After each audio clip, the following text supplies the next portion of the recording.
Save mental energy managing your WordPress site with easy-to-use DIY features from WP Engine's managed WordPress hosting. Visit wpengine.com/loveyourwork for up to 4 months free.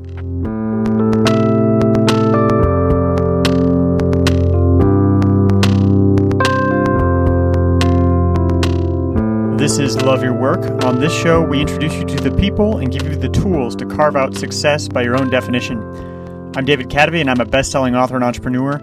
Every Thursday, I love bringing you a new episode in which I dissect the unique path of a guest, what clues help them find their calling, how did they cut out the noise to focus, and where have they made compromises.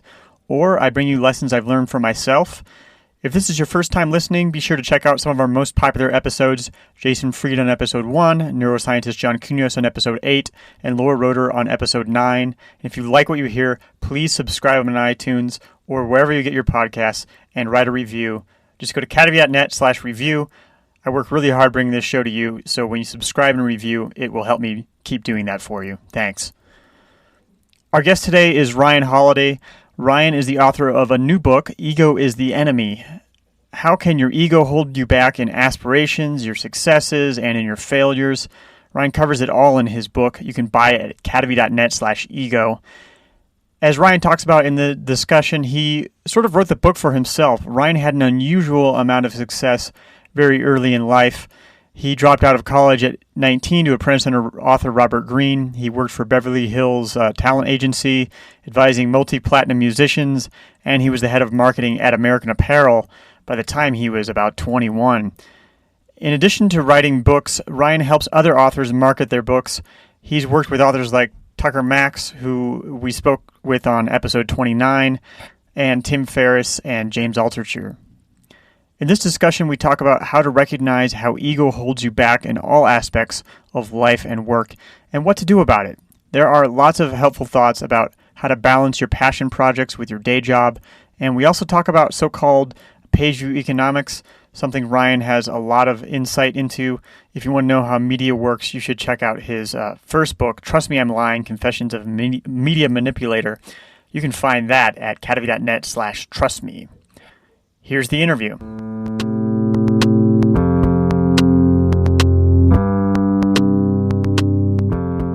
Want to maximize your email marketing? You should try ActiveCampaign. I switched last year from MailChimp and I love it.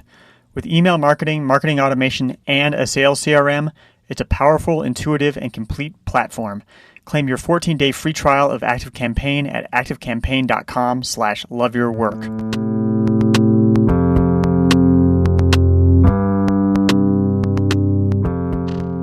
I'm here with Ryan Holiday, author of The Ego is the Enemy.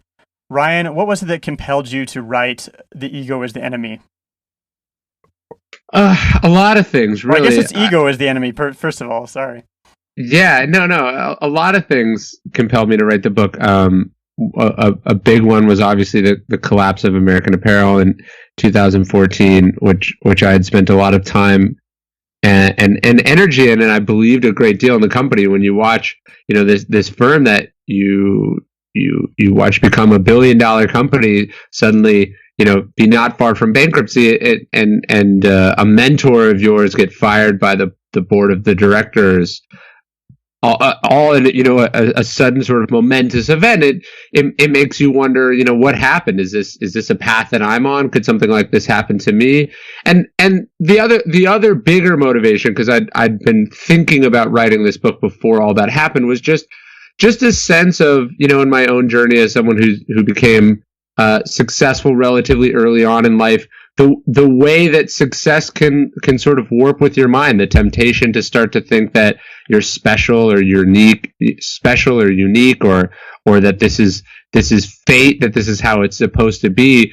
I found sort of warps your perspective. It sucks at your happiness, and it prevents you from doing the things that you're good at. So it's a number of factors, but really I was just fascinated with this idea of does everyone who's successful have to be a total asshole and have to be totally unaware, unself-aware, and maybe I wanted to prove that that's not true.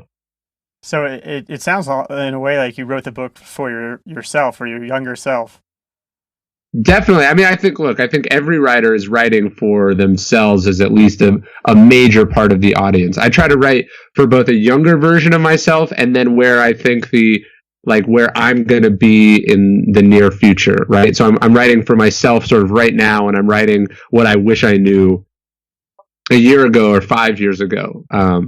So when I use the word you in the book, I'm really referring to something I've personally done. I'm not saying like you suck. I'm saying, hey, we suck when we do this, It's like you're writing the Marcus Aurelius Meditations, where he's writing you, and he's writing to himself. Look, I wouldn't want to compare myself to him because I mean, he's I think one of the most intelligent philosophers to ever live, but he really was only writing for himself. There's a purity there in that book that I think is so special. When you write a book that was never intended for publication, obviously it's a little bit different than someone like me who's trying to publish my work. I have to think about, I'm obviously influenced by the audience to a certain degree, but I've definitely internalized that style, and I think if the author isn't talking to themselves, if the author doesn't at least consider themselves as part of the audience, then really you're just lecturing, and that's not particularly pleasurable to read. Right. And so, what were some of the things that you learned about ego in your lifetime in this process leading up to this book? A lot. I mean, one of the things I think we tend to there's a certain amount of survivorship bias inherent in our understanding of ego, right? We meet lots of really successful people with huge egos because we don't hear about all the people whose egos destroyed them and were sort of never heard from again. So that's a big part of it. And then the other part of it is like someone I talk a lot about in the book is George Marshall, who's sort of a hero of mine. He's the creator of the Marshall Plan, the chief of staff during the Second World War. Just a brilliant but very humble man. After World War II, he passed on a $1 million offer to write his memoirs. So the reason that we hear about General MacArthur or other generals more than Marshall is not because one is more accomplished than the other. It's that in some ways the humility of one makes them less prominent than the other. So you really have to dig for it, but when you do dig for it, you find that history is sort of full of these fascinating, accomplished, brilliant individuals who just didn't crave the spotlight and didn't obsess about their own legacy the way that the people that we do hear about seem to. And I think what's interesting is someone like George Marshall ultimately probably accomplished more as a statesman and as a general than any other person of his generation. And I think he was able to do that precisely because he was so selfless and he didn't create enemies the way that a Patton might have or a MacArthur might have. And so, what are the different ways that ego holds a person back? I mean, I would say it holds us back in every single way and offers Actually, us sorry, almost nothing. Let's define ego too, because I think that there's different understandings of ego. Yeah, I mean, look, we start with the sort of the Freudian definition, which I don't think is super helpful to people. The psychiatric definition is sort of an unhealthy obsession with the self. I use ego in more the colloquial sense, so it's arrogance and superiority and self-obsession and selfishness and delusions of grandeur. So I'm using it. It's sort of like what that definition of pornography. You know it when you see it. Ego is when somebody's being an asshole, basically, right? That's what I'm referring to. I'm not saying I'm using it as an umbrella to address a lot of destructive traits that are common in the creative profession, in politics, in business and stuff. Ego is when confidence turns to arrogance, essentially. Right.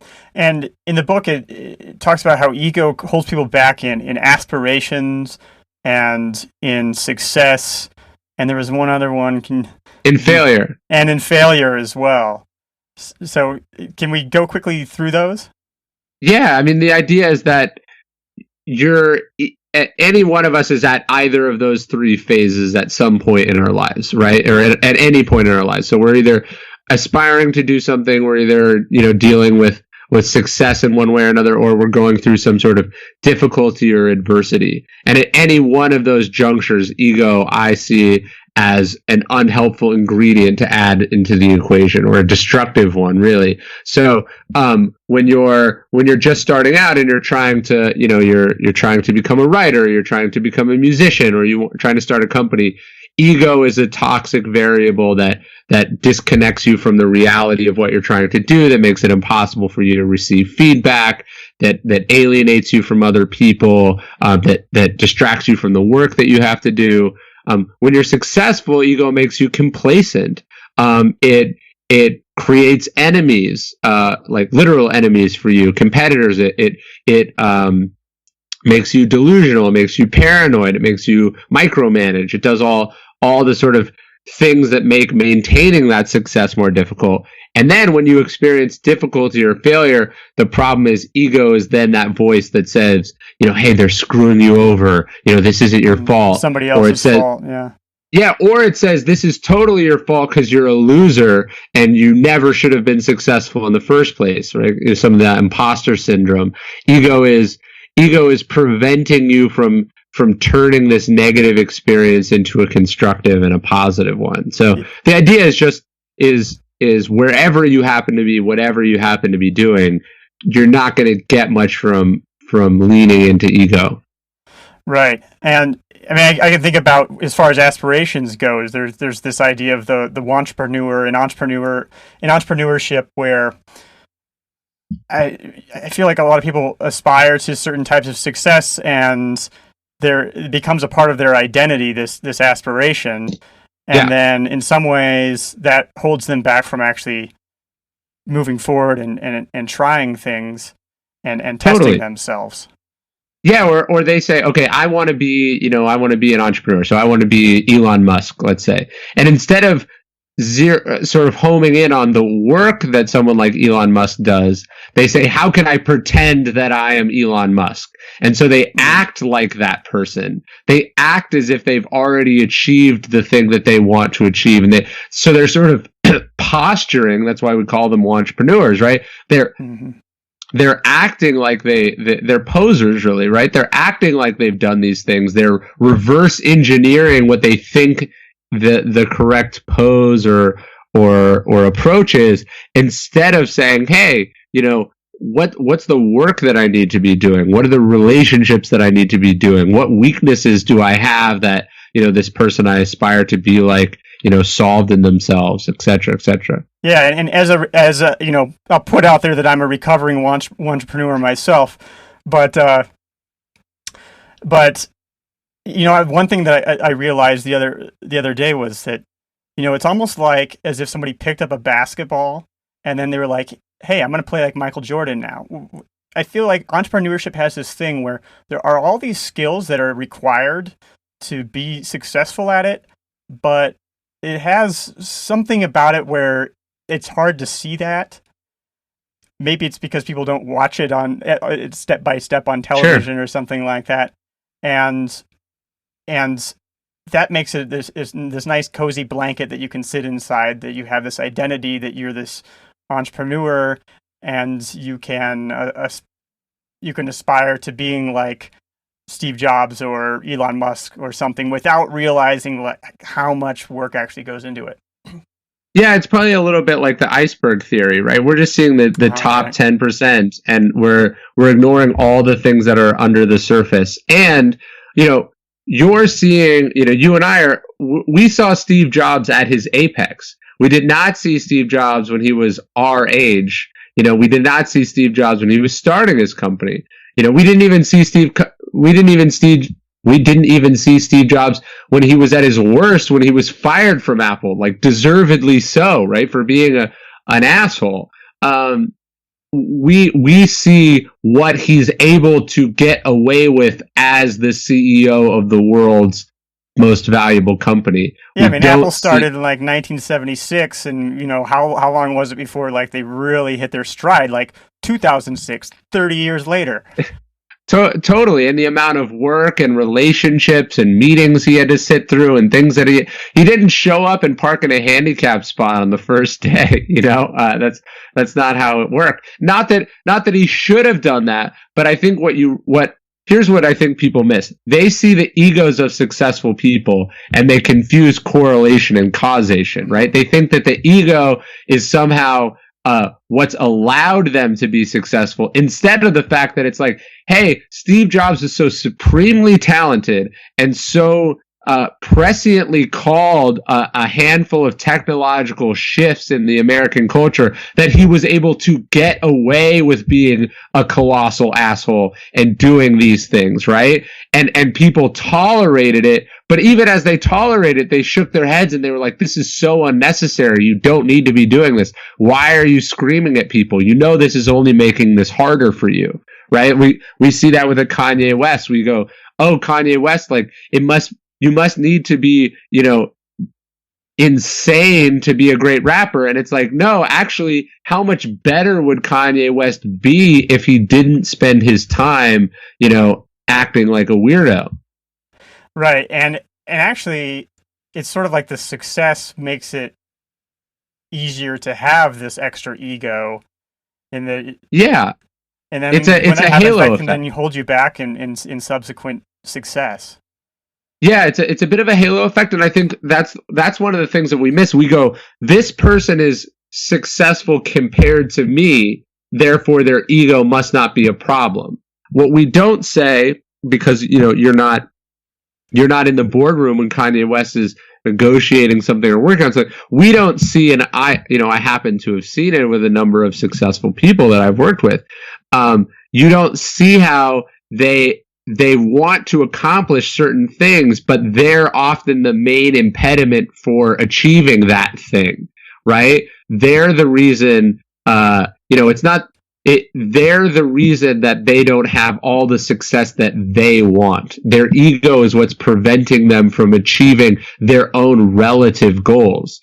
And I think that's true for all of us. Like, it's not that anyone is without ego. It's that wherever there is ego, there are unnecessary problems and unnecessary difficulties and struggle and pain. Yeah, as a one-time author, this is something that I think about a lot, because I think about the idea of a sophomore slump that you see in music or something like that. Somebody has a great hit up front, and then I think ego probably in the fog of success fools them into thinking that they can go ahead and repeat that.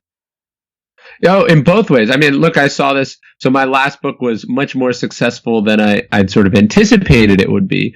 But I was very fortunate in that I'd sold this book before that book came out. Oh, so I was already busy working on. So in some ways, I sort of, I left a lot of money on the table. Like if I'd waited, I would have been able to sell this for more money. But I didn't. Obviously, in hindsight, I only know this, but I was so busy working on this book that I didn't really get to sit there and go like, oh, this is so amazing. I'm so special. I can't believe I'm selling all, so that was part of it. And then, so you experience that sort of fear of this, that slump manifests itself in two ways. One, you can be so convinced that, your first album was amazing because you're amazing and everything you do is amazing, and then what you make, doesn't hold up. Or conversely, you make something that's successful and then you're so intimidated by your own success, you're sort of egotistically self-absorbed, but in a negative way.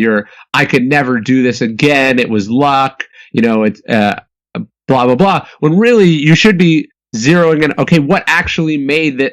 Why was this a success? Well, it's because I worked really hard, because I poured a lot of creative energy into this project. I put in the time, I built the relationships, I put in the work, and circumstances aligned in such a way that all of that was able to, coalesce around the same project. So luck, essentially. that is the attitude that you want to take from a successful project. But ego makes difficult, with two different, opposite interpretations, neither of which is helpful. Yeah, this is something I think about a lot as I'm trying to figure out how to write a second book, but I have to look back and realize the first book, I sort of wrote some blog posts, they got really popular, I got a book deal. You've seen, my book proposal for at least an old version of the one that I'm working on now, and now I've gone in public and riffed on it and shown it to agents and stuff, and been really humbled at, wow, this is some really lukewarm reception. And so I'm having to regroup and try to figure out how to capture that interest and that fire again. And I'm glad that I did before instead, I could have decided I'm just going to self-publish this idea that isn't resonating with people or something like that.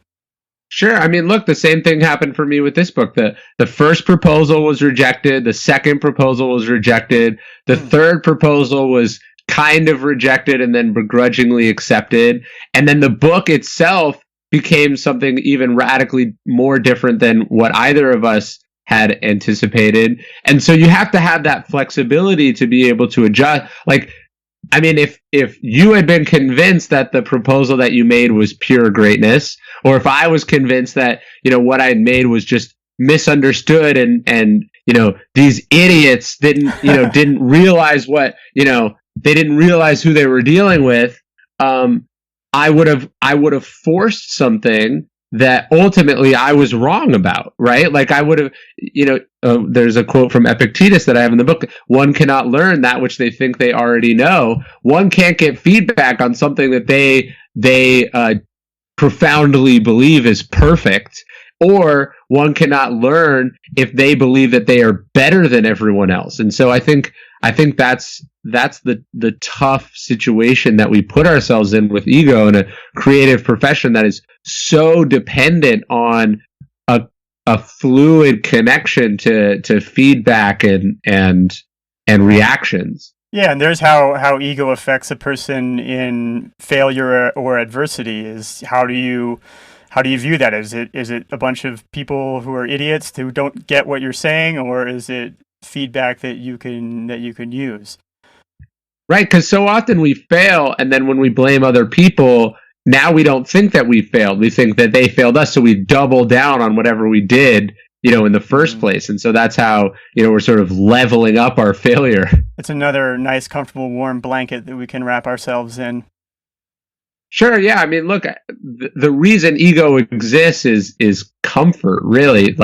It's certainly not adaptive. So what it's there for is to put at arm's length those feelings we would rather not have to feel. We're going to take a quick break. Being productive in your business is all about mind management, not time management, which is why I use WP Engine's managed WordPress hosting to host all of my WordPress sites. They have really easy to use DIY tools, so managing my sites is as simple as can be, and I can focus my mental energy on the things I do best, like bringing you this show. I don't have to worry about installing WordPress, I don't have to worry about keeping it up to date, and I don't have to worry about backups or security. WP Engine takes care of all of it for me. With WP Engine's tools, you can quickly launch new sites, protect existing sites, and test plugin updates. They back up everything daily, and you can make changes on a staging version of your WordPress site before pushing your changes live. They also have a built-in CDN. What does that mean? That means your WordPress site is super fast. Visit wpengine.com/loveyourwork for up to 4 months free with WP Engine.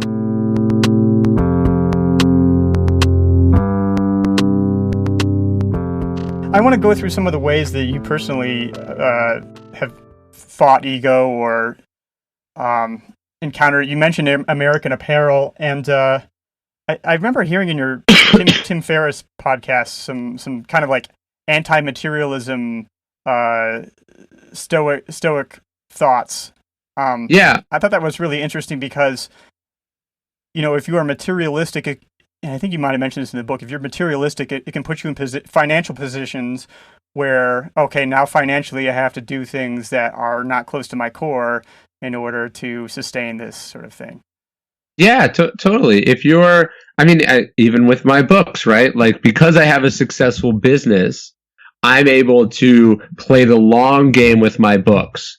Whereas if I was forced to eat off the revenue from my books, I might have to compromise myself artistically or message wise to be able to sell more in the short term.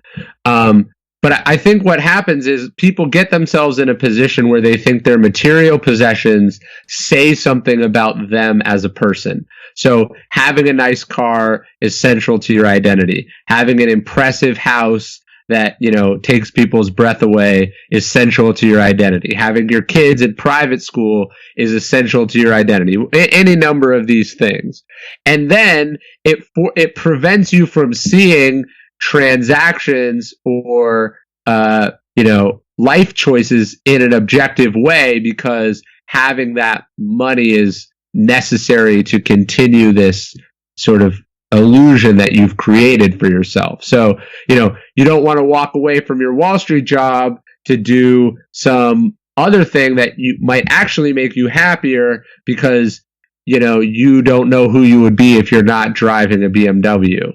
Or because you believe that an apartment has to be, X number of square feet or larger, or it has to be an X neighborhood or better, you are now unable to be as flexible or as fluid in your decisions in the pursuit of goals or objectives, because you have to maintain a certain lifestyle or a certain identity. And so it makes difficult things even more difficult. Yeah. And you live out in the country, basically, outside of Austin, correct? Yeah. I live about 30 minutes outside of Austin. And Austin itself, I know you spent some time, is not, the epicenter of the United States. I sort of see it as a nice mix of a big city and a small city. But because, the people who I see every day are not the kind of people that I need to work particularly hard to impress, because they don't really care about what I'm doing or what's going on. That allows me to focus on my own sort of internal scorecard, my own internal metrics of what I think is impressive and what I think is important. Like, I live on a dirt road. I don't need to, if I drove a fancy car, I would not only not be impressing anyone, I would be being like quite stupid. And so it just sort of takes a lot of those things off the table. Yeah, and this reminds me of kind of the antithesis of this being the place where you and I met It was in New York. Totally. I mean, like, we met in a penthouse apartment that probably is 3 or 4 times my mortgage, and it wasn't like anywhere close to the nicest apartment that I've ever been in New York. You know what I mean? There's one of the things that I found in New York too was you would go around, you go to parties. Well, first off, there was a constant pressure to be places, right? Because there's so much going on. You felt like there's a lot of FOMO. Like if you say no to this to sit in your apartment, you feel like you're making a poor decision. Whereas I sat in my living room in Austin last night, and I didn't feel like I was missing out on a party in New York City because it would be silly for me to fly there and go to it, right? But I also think it's, when there's a lot of jaded, materialistic people around you, and they're like, what do you do for a living? And you describe it, and then they make you feel, they're judging you. That now it's like you're on a track and a lot of people are zipping around. You feel like you subconsciously have to pick up your pace, even if you were quite happy with the pace that you were at. Yeah. And we had a little bit of a conversation about mini lives then, I think, spending a month or two in various places. That strikes me as like a very relevant to the idea of ego, or recognizing one's ego, because living in a place for a period of time helps you get a better sense of who you are as a person. Is that something that you've found? Yeah, well, look, I was talking to someone yesterday, and he was trying to sell me on going to TED, and I was like, look, I just don't have that much interest in going. But he was like, here's why you go. It's very expensive, but you will go there, and you're the least successful person there, so it's very humbling. Mm-hmm. And he was like, all the things that you've done, pale in comparison to all the things that these other people have done, and that sort of puts you in your place a little bit. And I know that somewhat contradicts what we're just talking about, but I would wonder if one of the benefits of the mini life is that you go somewhere where you kind of don't know anyone, you're kind of starting from scratch. You're just not walking around like you're the king of the neighborhood. You're walking around in a more open, receptive mindset where it's inherently a curious, intake focused mindset rather than, the way one might walk around the neighborhood in which they've spent their entire lives that they feel like they own and is a part of them. Yeah. And so the various places that you lived for a month or two at a time were like New York, New Orleans. I've never done a month, but I spent a year in New York. I spent 2 years in New Orleans. I spent 5 years in LA.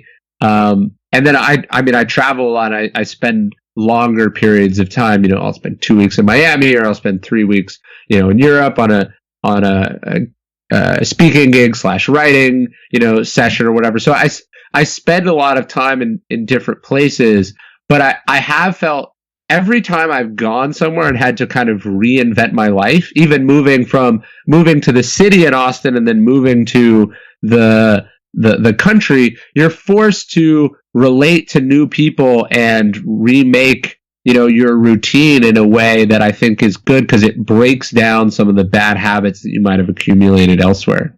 Right. I want to circle back to your first book because I've had a few conversations on my podcast about kind of Pageview economics and the erosion of focus in culture and how Pageview economics drives that.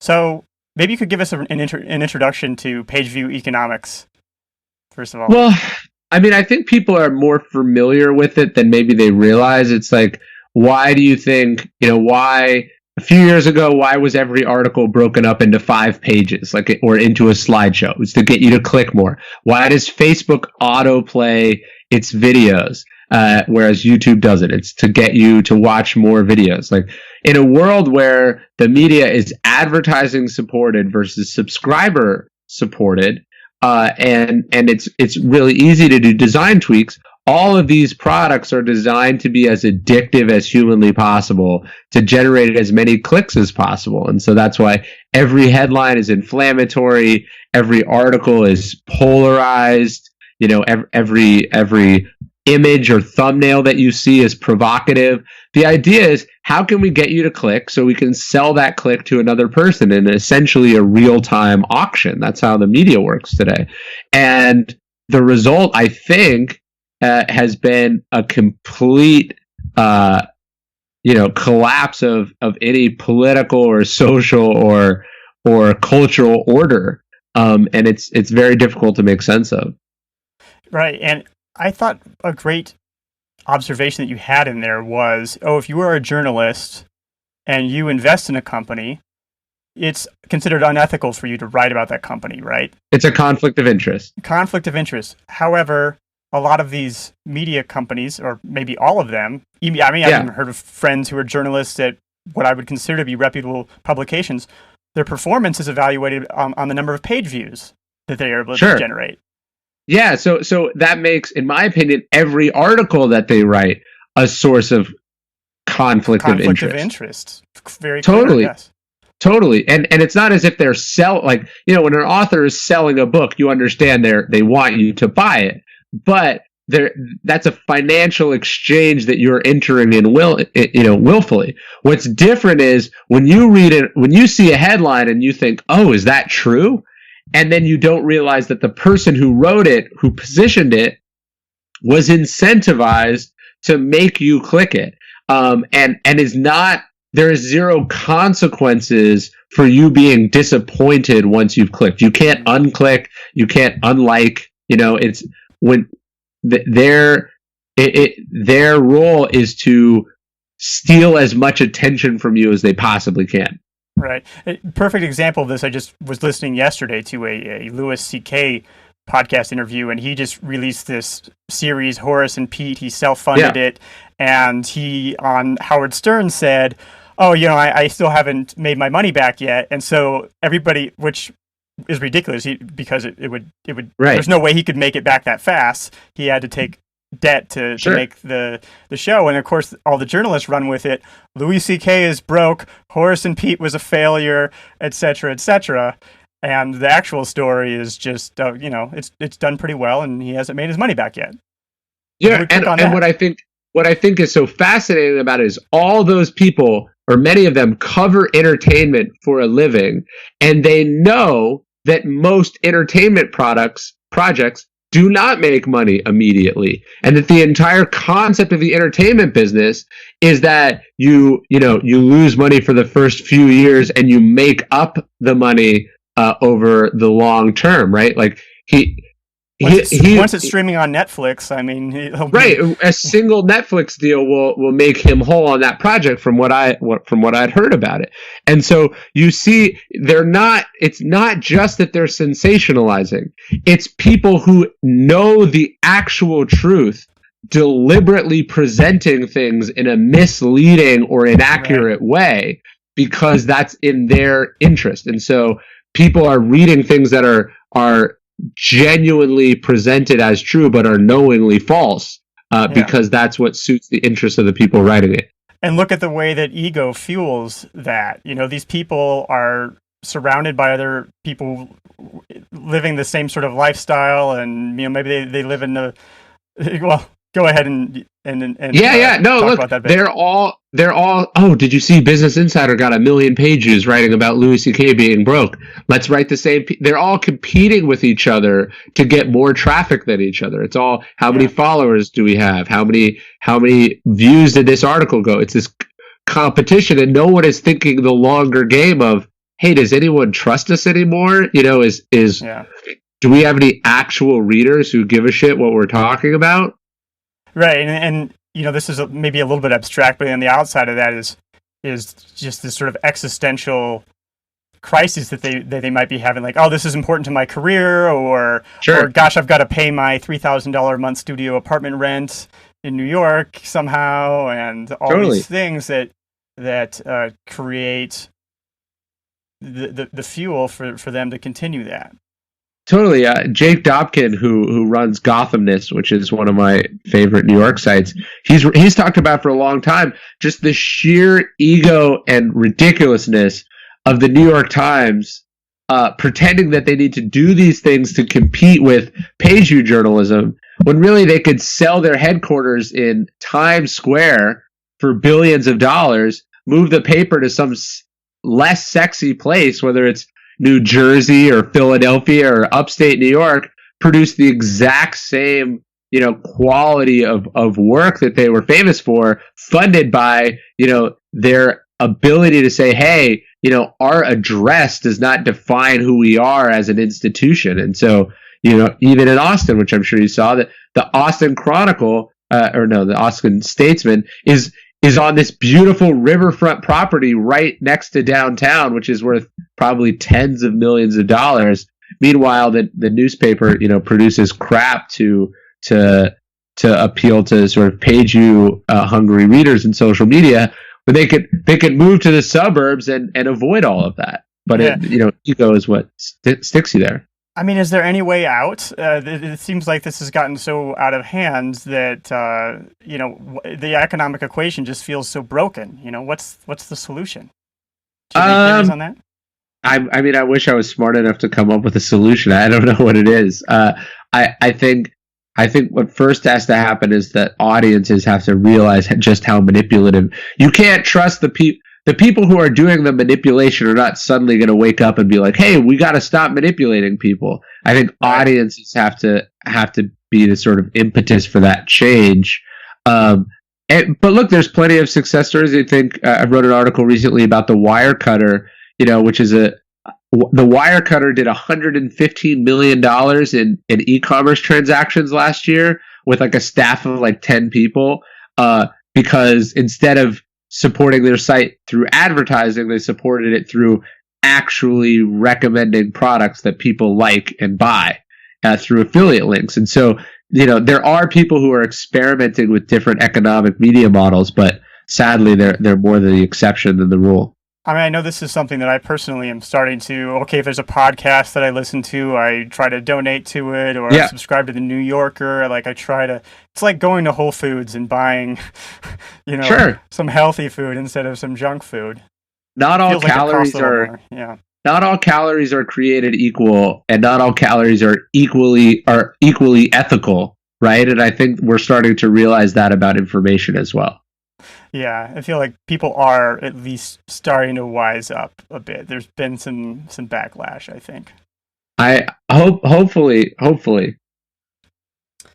Which actually makes me think about your love for books. Like, when I first met you, I remember you looked at me just really sincerely and you said, "I love books so much," and I can see because you have a huge That's not all of my books behind you. I mean, I know. I've seen pictures of it before, and that's something that I've thought about a lot myself. It's just like, wait, when you said that, I was like, oh, wait, I think I love books too, but I haven't really been doing something about that. But since then, I have done more, like try to buy books all the time and see it as an investment and such.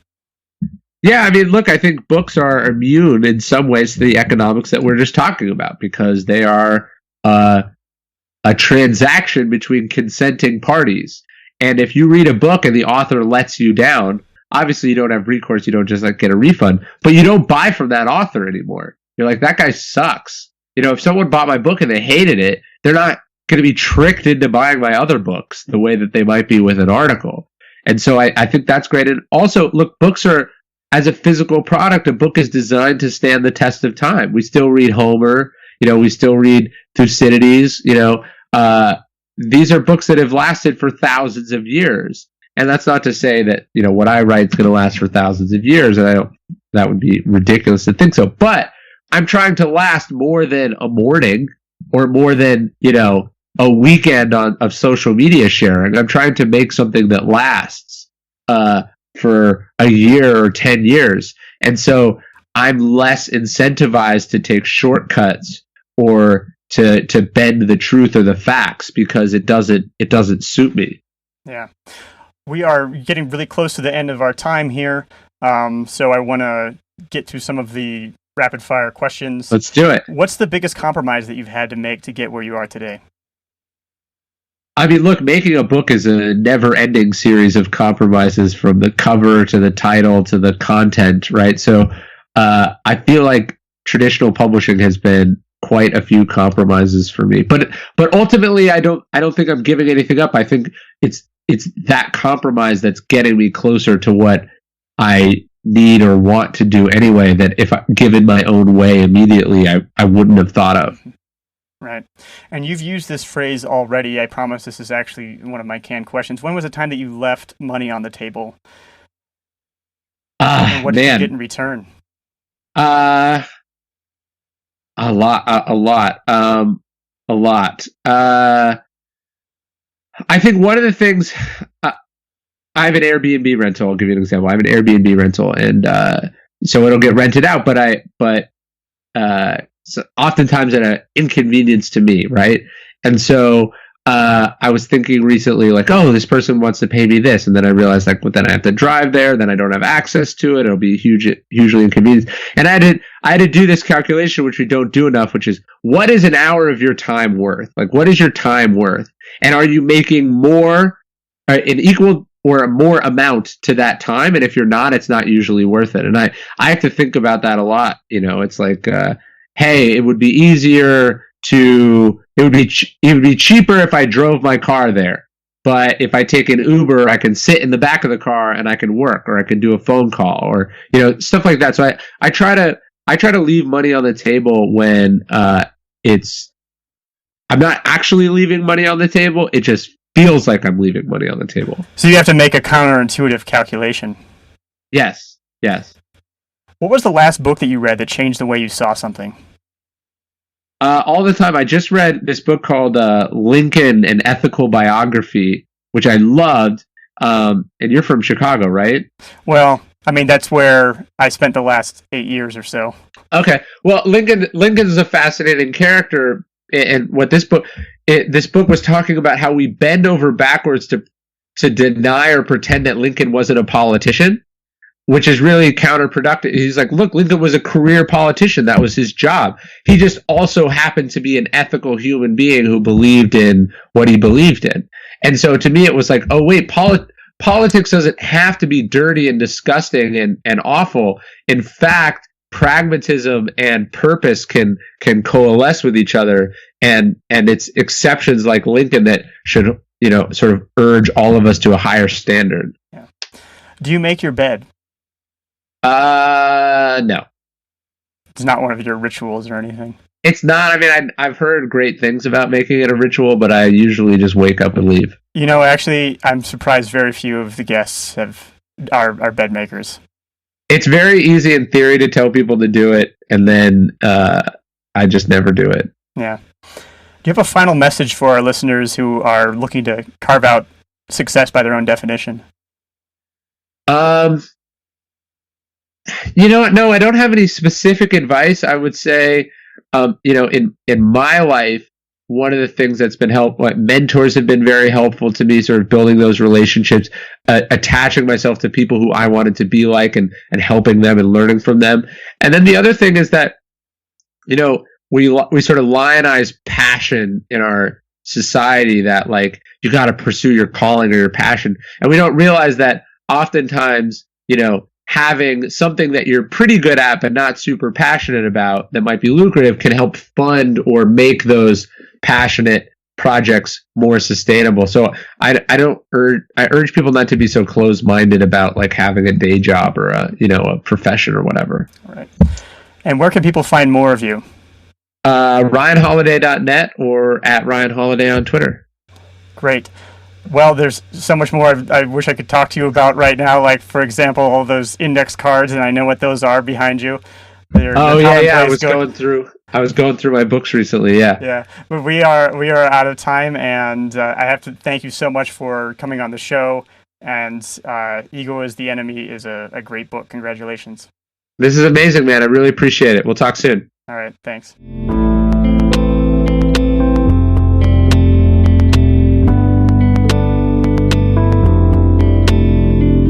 Love Your Work is supported in part by Audible.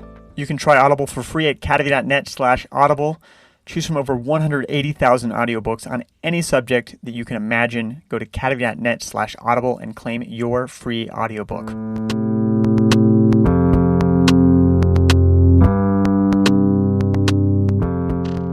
There we have it. I hope you enjoyed that episode with Ryan Holiday. You can get his book, Ego is the Enemy, at cadavy.net/ego.